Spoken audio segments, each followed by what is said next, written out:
এই পৃথিবী যে ধ্বংস হয়ে যাবে এটার ব্যাপারে সবার অগাধ বিশ্বাস আছে তো, না সন্দেহ সন্দেহ লাগে? সন্দেহ আছে কারো?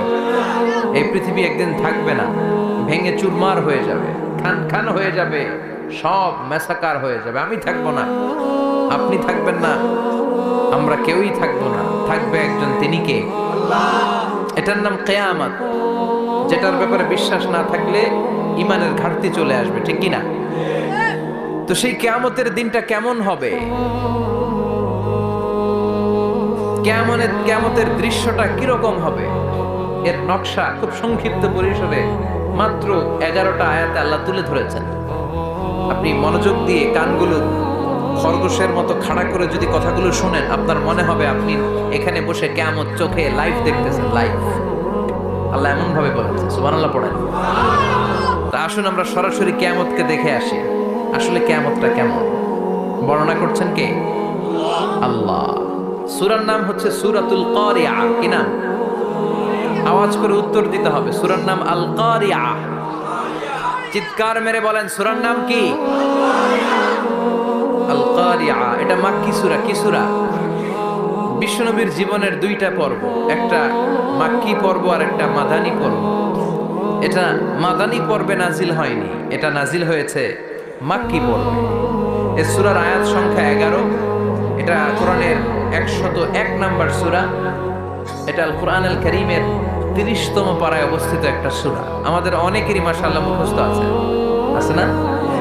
ইমাম সাহেব নামাজে প্রায় পড়ে, অনেকেরই মুখস্থ। শুনতে শুনতে কবে যে মুখস্থ হয়েছে আমাদের নিজেরাও জানি না। সুবহানাল্লাহ পড়ে। কোরআনের ভেতরে খালি বরকত, এটার সাথে লাগলেই বরকত, মসজিদে গেলেই বরকত। মনের অজান্তে আমরা এই সূরাকে মুখস্থ করে ফেলেছি। কিন্তু এই সূরার ভেতরে যে আল্লাহ কোরআনের কিয়ামতের এত চমৎকার নকশা এঁকেছেন, এত প্রামাণ্য বর্ণনা দিয়েছেন, এটা আমরা অনেকে জানিই না। আসুন আমরা এই সূরার আলোকে দেখার চেষ্টা করি যে কিয়ামতটা কিরকম হবে। আল্লাহ একটা শব্দকে এই সূরা শুরুতে 3 বার উল্লেখ করে আমাদের দৃষ্টি আকর্ষণ করেছেন।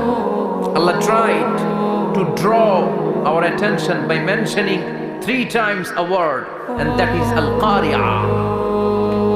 al-qari'ah শব্দটাকে তিনি 3 বার উল্লেখ করে আমাদের দৃষ্টি আকর্ষণ করেছেন। একটা শব্দ 3 বার বললে মানুষের দৃষ্টি আকর্ষিত হয় না? যেহেতু এটা আরব দেশে নাজিল হয়েছে, আবার মক্কায়, মক্কার লোকেরা আরবি বোঝে, তাদেরকে প্রথম বলা হলো আল কারিয়া। তারা ফিরে তাকালো, কি আল কারিয়া? আবার বলা হলো মাল কারিয়া। কি মাল কারিয়া? আবার বলা হলো ওয়ামা আদরাকা মাল কারিয়া। আবার তারা ফিরে তাকালো। দৃষ্টি আকর্ষণের জন্য আল্লাহ তাআলা 3 বার এই শব্দটা বলেছেন। এজন্য এই শব্দের একটা সিগনিফিকেন্স, একটা গুরুত্ব, অর্থবহ একটা মানদণ্ড আছে না নাই? আল কারিয়া শব্দের অর্থ হচ্ছে বিকট আওয়াজ। আল কারিয়া মানে কি? কথা বলেন, আরো জোরে বলেন। বিকট আওয়াজ। এই বিকট আওয়াজটা তৈরি করার জন্য আল্লাহ তাআলা একজন ফেরেশতা তৈরি করেছেন, যার নাম হচ্ছে ইসরাফিল। নাম কি?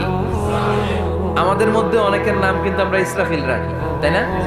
ইসরাফিল আছে না নাই? আজরাইল কিন্তু রাখে না, ডরে। কেন রাখে না? ভয় পায়। কিন্তু ইসরাফিল আছে, আমার পরিচিত অনেকে আছে ইসরাফিল। তো এই ফেরেশতার পা হচ্ছে জমিনের নিচে, মাথা হচ্ছে আকাশের উপরে। এই ফেরেশতার কাজ হচ্ছে ওই বিকট শব্দ তৈরি করা। উনি একটা সাইরেনের মধ্যে ফু দিবেন, হুইসেল দিবেন, ট্রাম্পেট।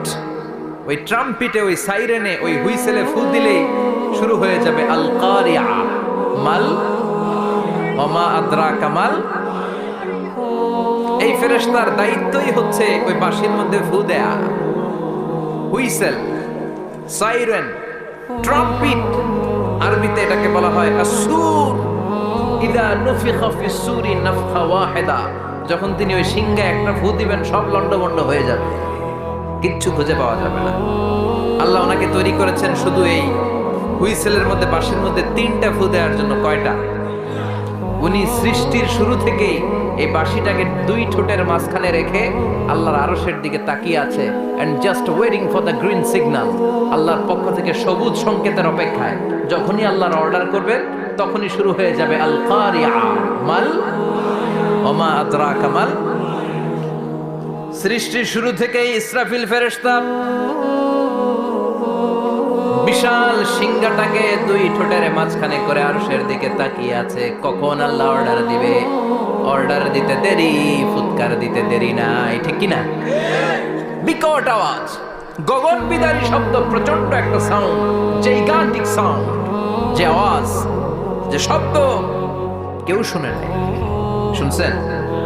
পৃথিবীতে আপনারা কে সবচেয়ে বেশি আওয়াজের কিছু শুনেছেন? সবচেয়ে বেশি আওয়াজ আপনার জীবনে ঘটেছে কোন জায়গায়? কি দেখেছেন যে অনেক আওয়াজ হয় সেখানে? বলেন তো। হ্যাঁ, বজ্রপাত, বজ্রপাতের আওয়াজ আপনি শুনেছেন, বিকট।